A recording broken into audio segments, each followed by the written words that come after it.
also of Crystal Sews and Stuff here on YouTube as well as on Instagram. Welcome back to the channel. Today I wanted to share with you two makes that I made, just finished up this week. So the first one, and they're both for the October Sew Your View challenge that's put on by That's So Monica on Instagram. So anyway, the two patterns that were chosen for this month, for October, were the Onella blouse as well as the Nasrin pants, both which are free patterns on Mood Society, the Mood Society blog. So if you didn't know, Mood has a whole bunch of free patterns on their website, and I'll leave a link in the description box to their website, to their blog, where they have a whole bunch of sewing patterns, including, I think they even have a circle skirt calculator and everything. So go give them a look, and I'll leave I'll leave a link to these specific patterns below in the description box. So anyway, these are the two patterns that were chosen. So the first one I'll review is this Onella blouse, and I love how this turned out. Sorry about my phone. Anyway, so I love how this turned out. I used this red cotton, it's called Tiger Lily, cotton wall from Mood, and I've had this in my pattern for about 2 years now. And I ordered this one online, and I just fell in love with the color. It matches my walls almost. So anyway, I just love this fabric. It's very lightweight, but it's not quite see-through. So I really like this fabric. So the pattern comes in sizes 0 to 30, and it's for a bust of 32.5 all the way up to 58.5. So they have a really good size range, and the pattern only has 5 pattern pieces. So you have your front, your back, as well as the 2 sleeves and the cuffs, and then the necktie. So the patterns don't come with directions in the pattern, but the directions are on the blog. They have some visual instructions on the blog, but they're very, very basic. They're not very in-depth, so they don't tell you where to finish things or anything like that. So I would say this is more for an advanced beginner once you know how to finish off your edges. So, and I serged everything, all the sides I serged, and as well as on the cuffs I serged. So, but the necktie, the way you do the necktie is you sew the necktie around, and you sew the sides down and right sides together. You flip them out, and then you can either do a stitch in a ditch all the way around, or I just slip stitched it around by hand, because I prefer that over stitching the ditch, because I kind of suck at stitching the ditch. It always comes out looking kind of flipped. So I just said no. I usually just go ahead and just slip stitch things around, even though I have a stitch in the ditch foot that I use mostly for edge stitching. But anyway, you could just fold it real tight and go and edge stitch it all around here instead of slip stitching. But I prefer to do the slip stitch, so that's what I did. The cuffs are gathered, so you have to gather in the arm and then gather the arms in and then sew it into the cuff. So you sew it like, you know, down like this, like that, and then you flip it back. So down like this and you flip it back. Super, super easy for the cuffs. The only change that I made were, one, I think according to my measurements, I was between a small and a medium, because the pattern, even though it has a large range, it goes 2 sizes at a time. So it's 0 to 2, 2 to 4, 4 to 6. So for my bust measurement, I'm 34 upper bust and 36 full bust. I was supposed to do a small, but I decided to do an extra small. I did do a muslin, and I decided to go do a extra small because I had done the pants first, and I'll tell you in a minute, but those came out really big. So I was scared to do something that was too big. Anyway, you don't get finished measurements on this pattern. So I went ahead and I did measure the top after I did the pants. So anyway, you don't get finished measurements on the pattern like you do in the Big Four. And there's also no lengthen and shorten line as you do that you get in the Big Four pattern. So those are the big differences from these patterns and the Big Four patterns. So anyway, I sewed a size extra small, which is 0 to 2. And normally I would be probably closer to the medium size in this pattern, but I decided to braid all the way down. And then the pattern is originally more boxy, and I took my curve ruler and I just cut a wedge out. I just curved a wedge out on the side so that it could fit, it'll curve in with me. And then I curved out to the size 2 to 4 on the hip area. The next change that I made was also, it's supposed to be, there's also an option for, well, there's a button placket on the original pattern. So there is a piece, a flap basically, on the original pattern. And what I did was just folded it under. And if you check the blog, Siobhan Cruz, who was in charge of this month's patterns.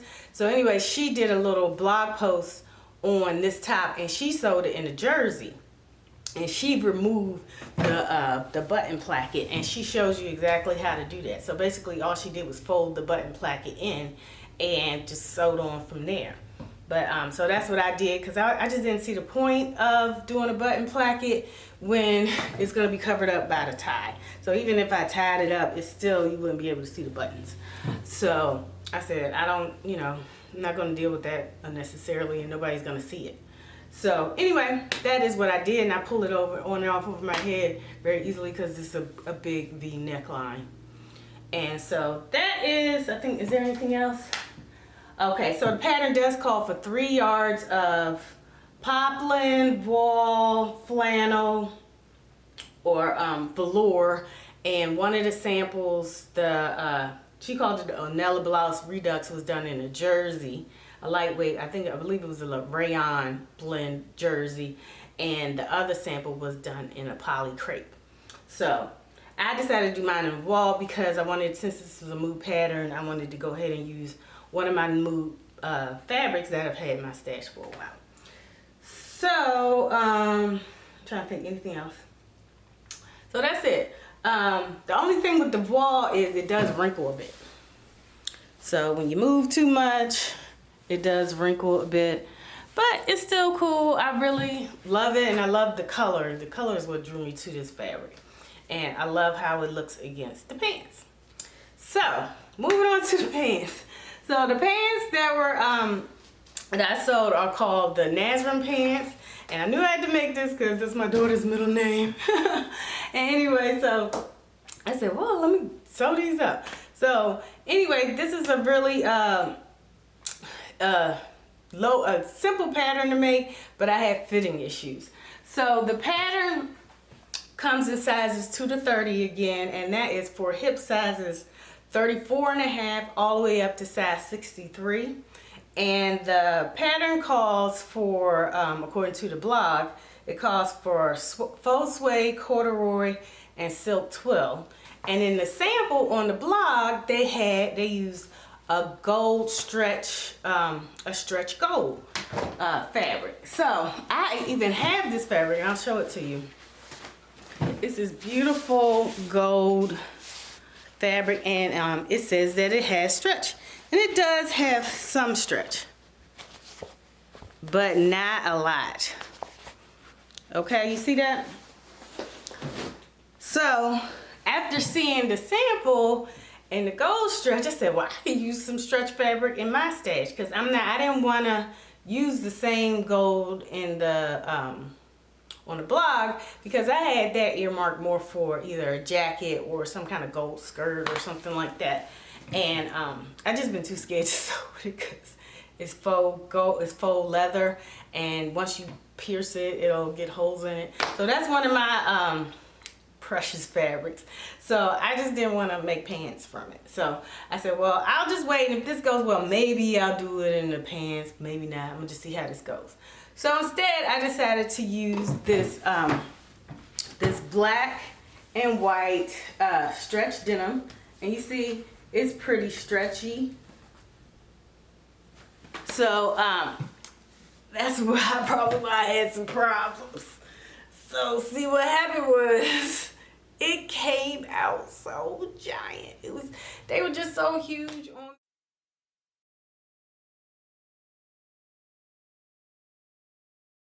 Okay, I'm here with my trusty assistant Carmen, and we're trying to do, I'm trying to do the Sew Your View pants, but they are gigantic, like huge. I followed the guideline sheet, and it's like 10 times too big.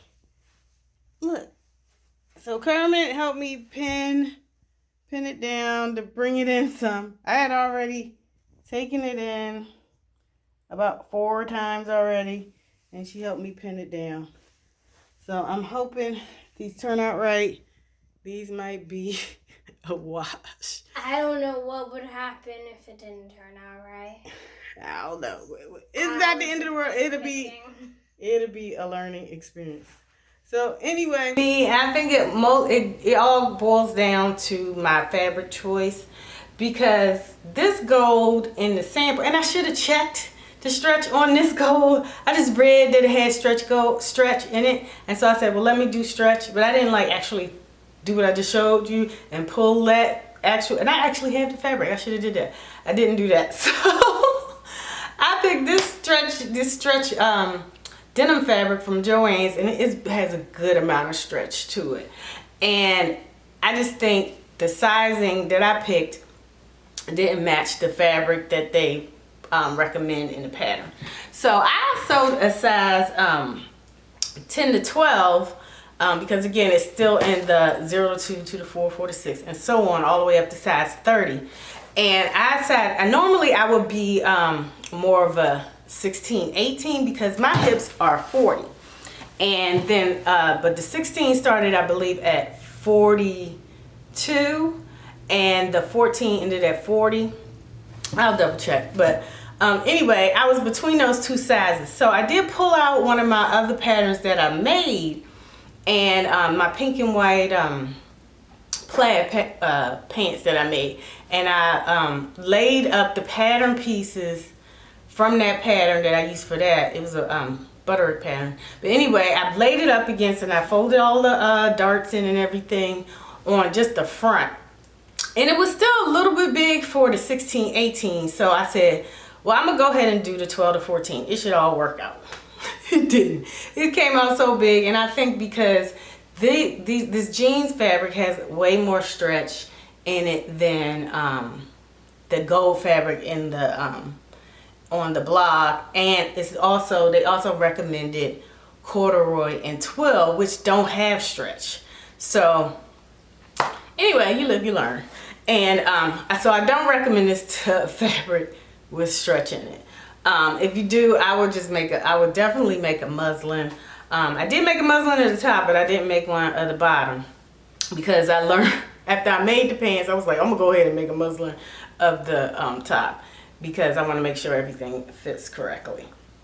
So anyway, like I said, I sewed a size 12 to 14, and I ended up having to take in about 1.75 inches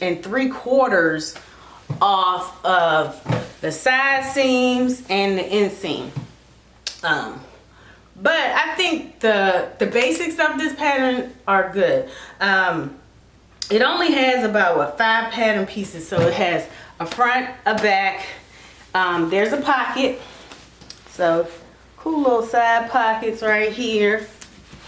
But mine are a bit shrunken in because I took so much off, and then I serged off all the excess. So they're not quite as deep as they were in the original pattern, because I wasn't about to take it all out and re-put the pockets in, which is probably what I should have done to make the pockets be the full width that they're supposed to be. But anyway, they're still there. They're more like coin pockets now.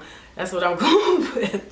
So anyway, I had to take it in on the sides, on both sides, on the inseam and on the outside, and then the waist was still big. So what I did was I added this elastic band here, and this is just some cute little silvery elastic from Joann's, and I decided to put that on the waistband to hold them up. And for the center seam, I just, because this is designed to have a faux, well, no, it's supposed to have a real fly, but you could, the directions on the blog say to sew it up halfway and then use, what is it, hook and loop, hook and bar, like a skirt hook to close the front. But it was just way too big. So what I did was I just folded in the two, the opening, and then I serged it off in the back. I'll show a quick pic of the insides of the pants really quick. And so that's what I did. So that's what I did to close it up. So I just sewed up the inside here and then serged off the excess. But overall, I'm glad with how everything turned out. Even though I ended up with more of a jeggings look than I had planned for, I like them, and I'll definitely be able to wear these pants with a lot of different things because they're black and white. They'll go with a lot of different solid color tops. I did try to use it I did try it on with some black and white tops with patterns. It was just too much going on. So I think this, because it's a printed, the flowers are printed, I think solid tops go with it. And I love the way this bright red balances out the kind of plainness of the black and white print. Anyway, so those are my reviews of the two patterns, and now I will show you some twirls and pics of me out on the deck with these out within my full outfit. Oh, and I paired them with these black and white sneakers that I picked up from Payless for like $8 when they was going out of business. They were going out of business. So anyway, they were cute, and I saw the same ones by Steve Madden for $50 at TJ Maxx the other day. I was like, glad I already got something like that. Anyway, here are the twirls and the pics of me in this outfit.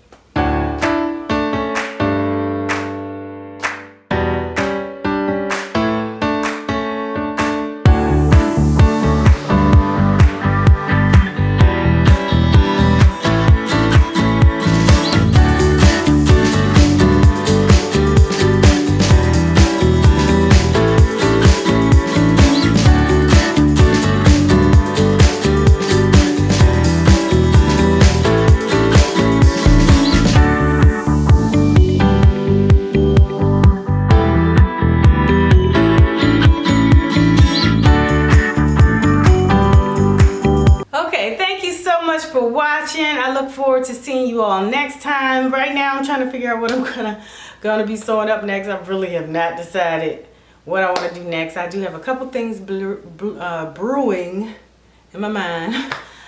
So those will be coming up soon, and I look forward to seeing you all next time. Take care now. Bye.